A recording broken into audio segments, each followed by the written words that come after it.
The Joyful Friar podcast is made possible by the generous support of our friends. To support the podcast, please visit nathan-castle.com and donate today. Hello and welcome to this episode of the Joyful Friar podcast. I'm Father Nathan Castle, your host. My Dominican brothers and I, the four of us, are away. I'm recording this in the week before Christmas. Three of them, well, all of us have a relationship with the University of Arizona. We live on the campus. Two are employed full-time in campus ministry, and they are tired. It's the end of the fall semester. The students are finishing finals. We're away for a few days of something kind of like a staycation. We're a couple of hours away. Some friends of ours gave us the use of a place in one of those timeshare communities. So we each have our own little place, and we're just relaxing. So I'm out of habit, but when I'm not in my habit, I often wear my Dominican cross. Today, we're doing the second part of a trilogy. This comes from book 2. I mentioned last time that it's the middle child of the 3 Afterlife Interrupted books. I sell more of the most recent one, book 3, and then whenever people are becoming acquainted with the work that my prayer partners and I do at all, I recommend book 1 so that they start at the beginning. And in book 2, I haven't told as many of the stories on podcasts. So there was one that I thought you might find helpful. It's always my hope for these, not just to tell ghost stories, but to tell stories of beautiful people that died in a sudden way. But in the marvel of the work that we've been given to do, we get insight into what it was like for them to die as they did.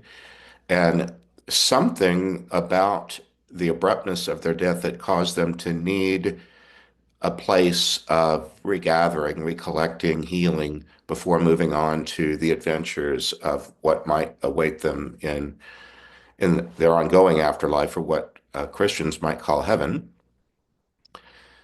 This story is about Virgil. He said he was properly named Virgilio, but and Spanish was his first language, but he usually went by the name Virgil, the English equivalent. He was a young man. He didn't say exactly how old, but I think under 25. I think between 20 and 25 is the way he sounded. If you recall, he was walking down a street at night in a town and began to be followed by someone who appeared to be up to no good.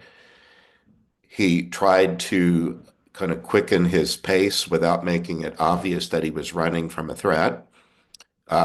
He um, he did shout out that he was being attacked. Or actually, he just said, "Help, thief," I think.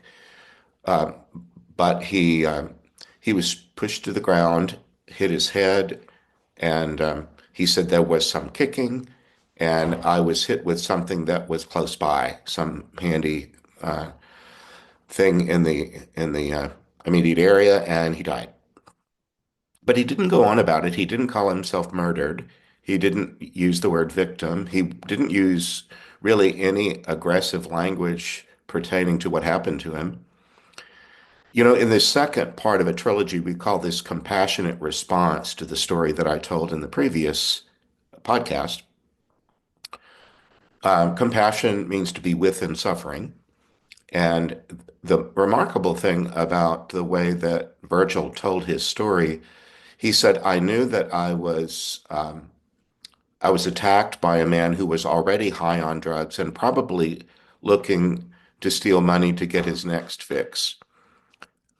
He was not angry at that man. He said, "I knew plenty of people who were addicted to alcohol or drugs." He said, "I couldn't be angry at him." Well, of course he could have if he wanted to. He just didn't choose to. Um, he already had compassion for what addiction did in the lives of other people close to him or in his community. And this was just another one. It just happened that this one took his life. But Wouldn't you think that would be the thing that would hang a person up in the afterlife, would anger at being murdered? He didn't use the word murder. He wasn't hung up about that. He was instead kind of caught in the idea of having died before his life properly got started. That is, he never had really chosen a vocation. He hadn't created a compelling sense of purpose about his life. It just hadn't happened yet. He was young. So when he died, part of the mentality that he spun into was the idea of pointlessness. How could my life have ended in such a stupidity, he called it. My life ended in a stupidity. And then he was, of course, being challenged to regroup, heal, and focus on what he might like to do next. He was just not in any frame of mind to want to do something to do next because he was allowing this thought that life is meaningless and pointless to take up too much space. That's understandable, isn't it? If any of you who are listening to this or watching it on the video version, I hope that if you are tempted in that direction to think that your life is without purpose or meaning, that you will rethink, that you'll check your work. That's what he did. That's what Virgil did, and that's what I think he has to offer us. In fact, his guardian angel said, asked him, "Would you like to be eternally unhappy?" And he said, "Well, of course not." And he said, "Well, you know that when you think these thoughts about life being pointless, it only makes you unhappy, right? It does that every time you think it. And if you want to be eternally unhappy, just stay in that mode of thinking. It's up to you." Well, I really like that because when he was really called on it, he was able to say, "No, I don't want to be eternally unhappy." Um, and he began to change. He began to seek a different way to be. Well, are you willing to do that, or would you like to be eternally unhappy? I guess it's always up to us, isn't it?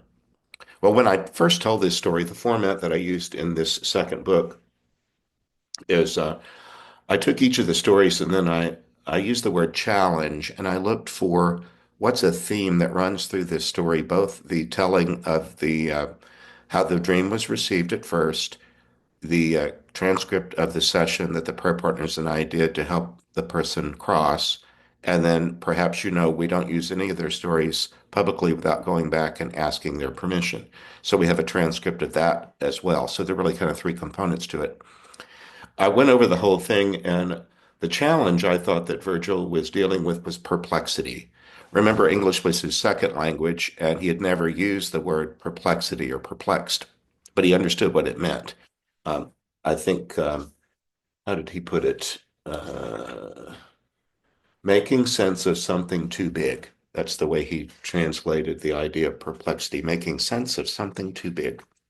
Well, he did successfully make sense of something too big, his violent death, and went on to be able to go past it on to better things. I also used the idea of values that I picked out three values in each of the stories that are in book two. And for this one, I chose these three values: empathy, admiration, and decisiveness. And I thought in this podcast, I'd like to spend a little time with each of those. You might have heard me say before that one of my favorite online apps, sites, is Online Etymology Dictionary. It's really nothing but a great big search engine. I think of it as like those ancestry sites or DNA sites that tell you about your heritage, where you've come from. I think of Online Etymology Dictionary as being that for words. It gives you the the history of a word and how it came to be. I think that's especially interesting with words that describe something abstract. It's one thing to say rock or ground or I'm in a bedroom bed, uh, simple nouns. But when you go into something like perplexity, for example, that I just used, or empathy, they're always related to something that's more concrete somehow. Well, anyway, he was empathetic, even with the person who took his life. And he did that so naturally that it seems like empathy was not just episodic, but that it was an ongoing, continual attitude towards life that Virgil had, that he was an empathetic person.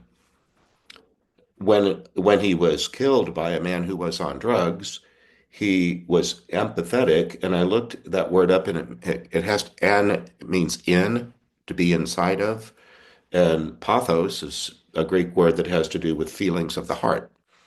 So an empathetic person is one who characterologically, routinely can enter into the heart of another almost automatically.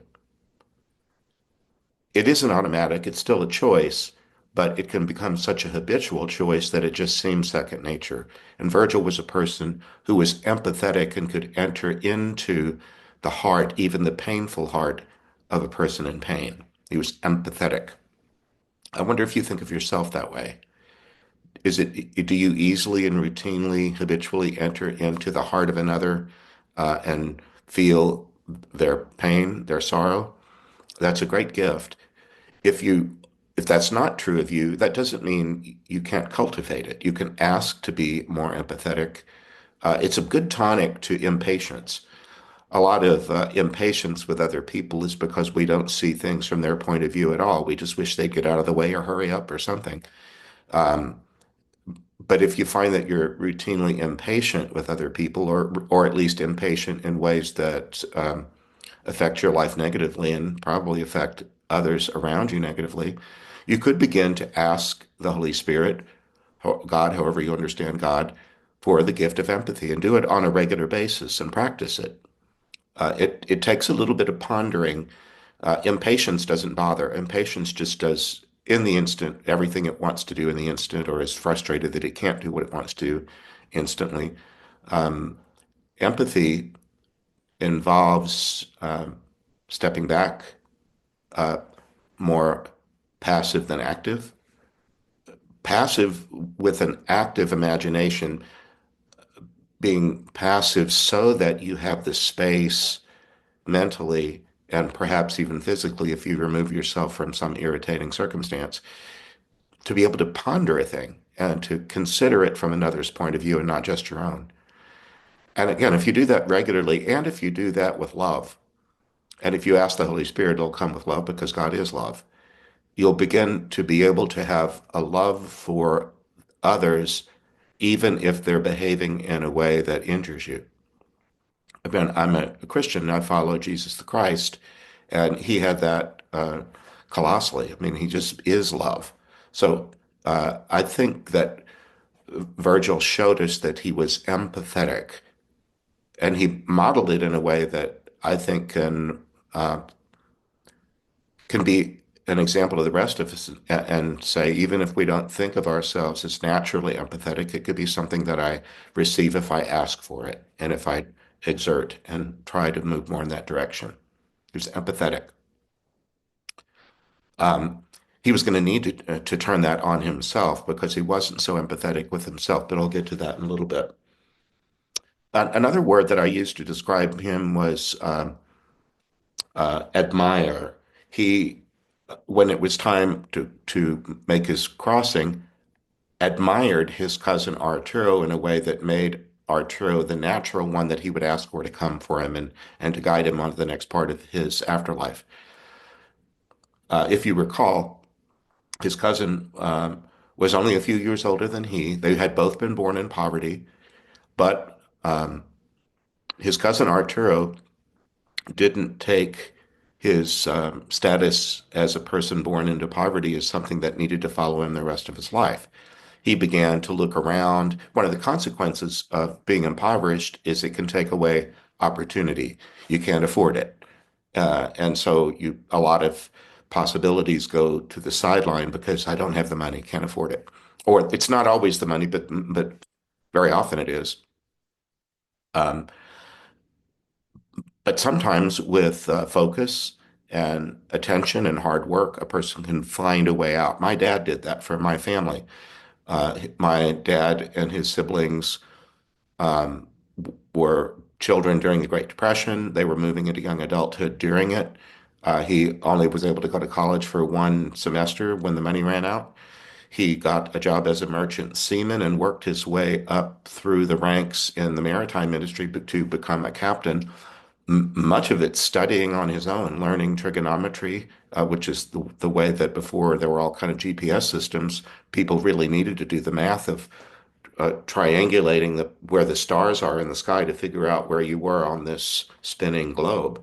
Well, anyway, my dad pulled his family and me up out of poverty, and Arturo had done that for himself. Virgil told us that he found some sort of certificate program and educational program that was affordable and that had to do with the operation of some medical machinery, some medical equipment that you need special training for. But once he had the training and the certification, he had a job that was that he wore scrubs. He was part of a medical team. He worked with people with medical expertise, and many of them degreed uh, expertise. It's just sad that he was killed in an automobile accident as a young man. But Virgil went to his funeral, and all the family funerals that Virgil had been to prior to that one were largely the same cast of family members and maybe neighbors who were pretty much united in their poverty. Except when he went to this funeral, he was with all these other professional people who were talking about Arturo with such admiration that he was a hero and he was such a good co-worker and so on. And Virgil came away from really inspired that there was more to his cousin than met the eye. He saw his cousin through the eyes of all these other people and admired him. Well, I looked up that word, and admire means to wonder, not to ponder a question, wonder if it's true or false. It's more the sense of wonder that comes with, well, for example, the Christmas story. There's a lot of Christmas hymnody, Christmas carols that talk about the wonder of this child and the wonder of these events.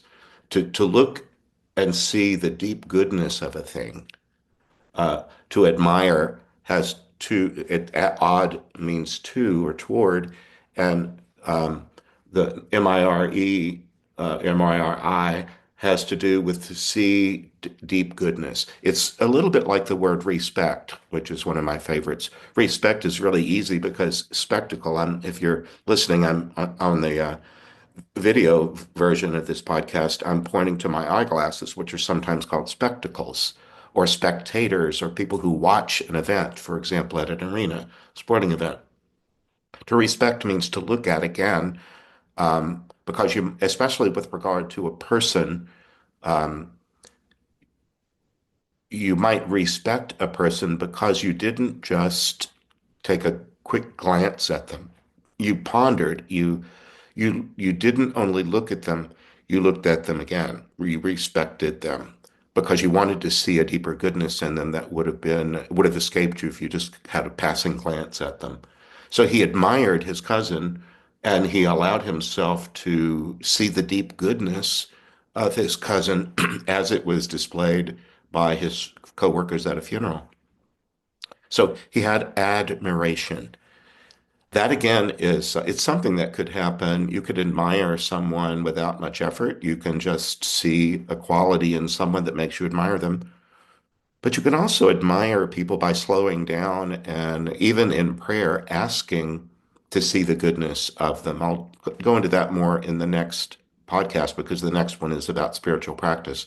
But sometimes I do that when I'm having a struggle with someone, had some unhappy interaction. I'll sometimes get a picture of them, or even yet, better yet, a picture of someone that I already easily love, um, and allow my heart to be full of the love of someone who's easy to love, and then conjure up a picture or maybe have a physical photo of someone that I'm struggling with and see if I can get that person to move through that other feeling of respect and admiration, see the goodness in someone when I'm most inclined just to be angry at them. Anyway, empathy and admiration were two of the characteristics that I thought Virgil had. And then the third one I said was decisiveness. And again, I love looking up the etymology of words because this one surprised me. Decide, um, CIDE at the end of a word often has to do with death, like insecticide, killing insects. The CIDE has to do with cutting, cutting off, like ending a life by cutting it off. Um, and well, even the word incisive, that usually has to do with thinking or critical investigative skills. A person like a detective or a lawyer in a courtroom might make incisive inquiries that cut through to the heart of a matter in a way that gets through all the underbrush. Anyway, to decide means to cut to the chase, if you will, to get to what's most important and bypass everything else. And in the end, that's the quality that he exhibited when his guardian angel called him on it and said, "Do you want to be eternally unhappy? Do you want to continue to think that life is pointless because you died as you did? If you want to continue to think that, you may, but you'll just continue to be unhappy, even eternally so, if that's your choice." Well, that was an incisive question on the part of his guardian, and Virgil made a decisive response to it. Huh, when you put it that way, I can see the logic of it. I can continue to think that life is pointless because I'm sad and aggravated at having died as I did in a way that he called a stupidity. But it's an event. It's just an event. It's a thing that happened, and I don't have to keep rehashing it. I can decide, I can cut to the chase and say, yes, I see the truth that I could have an opportunity to start over, to do something new, to create a new future if I were just to decide to do so. And then, uh, very often, once we do that, I believe the universe, God's grace, begins to uh, manifest for us resources we didn't know that were available to us. I've gotten used to living that way. I've had to move a lot of times, and my life has changed. I'm almost 69. My life has changed in major ways a lot, and I can't always see the path forward and know what I'm going to be doing or how it's going to work out. But I've gotten used to seeing that if I just decide to commit to the whatever the task ahead is or the new circumstance, even if I wonder where I'm going to get the resources to do whatever is asked of me, they show up. They start emerging. And I don't know if that's been true in your life, but that's the way it has worked for me. It certainly was true for Virgil. When he decided that he was ready to put aside that former way of thinking, that life was pointless, he said there was like a round of applause around me, and they said, "You've emerged." He said it was sort of like I'd reached a plateau that I had been beneath before, that I had descended to a certain level, and it made it possible for me to be with you people because I needed to decide that I could have a positive future and my life could have purpose. So he was decisive. All right. So this is a compassionate response to him, right? His cousin comes for him, and then this was largely in the second part of the second transcript when we got his permission. He explained to us that after his cousin, who was working in healthcare, died, in the afterlife here he was continuing to work in healthcare. He was wearing scrubs, kind of those kind of teal colored scrubs, and he showed himself against a backdrop of ventilators that were so urgently needed at the beginning of the pandemic of COVID.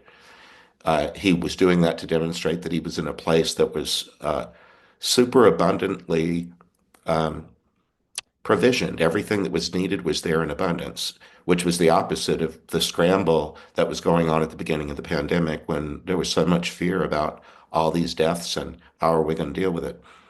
Well, he arrived with his cousin into his cousin's world, and his cousin was busy. His cousin didn't just take him for a walk or go show him around or something. His cousin was already committed as an afterlife healthcare worker. He said that the earth is sending us many more people than normal. People are dying around the globe at a much higher rate than normal because of this pathogen, this pandemic. He went on to explain, this is his cousin Arturo, that the earth is sending us people in two ways. Some of the people die of this illness by getting very feverish and sluggish, and they go unconscious, even comatose, and then they slip away while they're unconscious. But he said there's another segment of that population dying of COVID that dies gasping for breath, and they're scared because they can't breathe and then they die. And then once they're out of body, they don't immediately recognize that they are, and they continue to think they need to gasp for breath, even though they don't have lungs anymore in the body. And he said, so the most compassionate thing to do is give them what they think they need, which is oxygen, which is a mask, and then we kind of wean them off of it. We help them see that no, you don't really need this anymore, but you kind of help them move through that initial terror, really. So uh, Virgil told us I had no knowledge of no background in healthcare at all, but I was here with my cousin, and it was sort of a all hands on deck kind of moment. And there were tasks that I could help with that didn't involve any medical expertise. They just were things that needed to be done by someone handy to do them. And he said I got busy doing it, and I really enjoyed the camaraderie of it. There was this, and he said here people weren't exhausted. They weren't working double shifts and being, well, they were working harder than they were used to, but they weren't exhausted. He said they were just exhilarated and he said there was just a great sense of camaraderie, is what he called it, bonding over the common purpose. And he said, I really liked that. I liked that feeling of being a part of a team. And I think he was going to carry that forward somehow as he figured out what he might do later, that he'd be a good team player and he would enjoy not just some isolated kind of occupation, but something that involved teamwork. He learned that kind of on the spot. One of the things, my first book is on the Wizard of Oz, and I used to be accused of not being able to have a thought that didn't pertain somehow to the movie. That's probably still true. But I was thinking about the Scarecrow. He's the first of the principal characters that Dorothy meets along the way who become her traveling companions. And you learn about him at first that he believes himself to be brainless and he can't think. Uh, but then when he learns that she's on her way to see a wizard because she wants to go home and doesn't know how to get there, he's the one that has the thought. And he says, you're going to see a wizard? Maybe if I went with you, this wizard would give me a brain. He's the one that thought it, even though he didn't think he could think. Well, but what he did was similar to what Virgil did. He stopped thinking that he couldn't be anything but stuck. He had a new thought and he was willing to follow it where it went, not to go back into more sadness or, would you like to be eternally sad? Would you like to stay on that pole in a cornfield forever and ever? Amen. It was in the movie, it was he, the scarecrow, that said, won't you take me with you? And then, if you recall, he says, now listen, remember, I won't try to manage things because I can't think. So don't worry that you're going to have a bossy traveling companion. It'll be your trip. I'll just be along beside you. Well, anyway, I admired well, admire, that was one of the key words here, wasn't it? I admire that characteristic, that quality that understands that as much as I might be used to a certain way of behaving, I'm an eternal being. I'm made of the stuff of God. The creator of the universe poured creativity in me. Even though I'm used to doing things or thinking in certain ways, wait a minute. I can admire me. I can look at me and see that there's more than meets the eye. And I can do that with everybody else. And it can get me out of, I don't know, kind of pigeonholing myself or others. I think that's why, in the first place, that Virgil could be murdered. I shouldn't even use the word because he didn't. He could be killed by someone and not even be very bothered at the guy. He just said he was just a guy on drugs. I've known plenty of people like that. He didn't. Um, he saw more to that person than met the eye. Well, anyway, that's what I've got to say in this uh, particular episode on a compassionate response. I just found Virgil to be a person who had a lot of natural compassion, and then we got to see him sort of grow in it and expand and choose not to be eternally unhappy, choose the other direction, and trust that that if he just got started, it would unfold. You don't have to always look at the goal and think, oh my God, that's 100 yards away. I can't do that. But, it's one step at a time. And he was willing to take that step and move along. And it really worked out for him. I sometimes pray to these folk and say, you know what, we had that experience of the crossing and of the follow-up conversation, but Virgil, would you mind hanging out with me?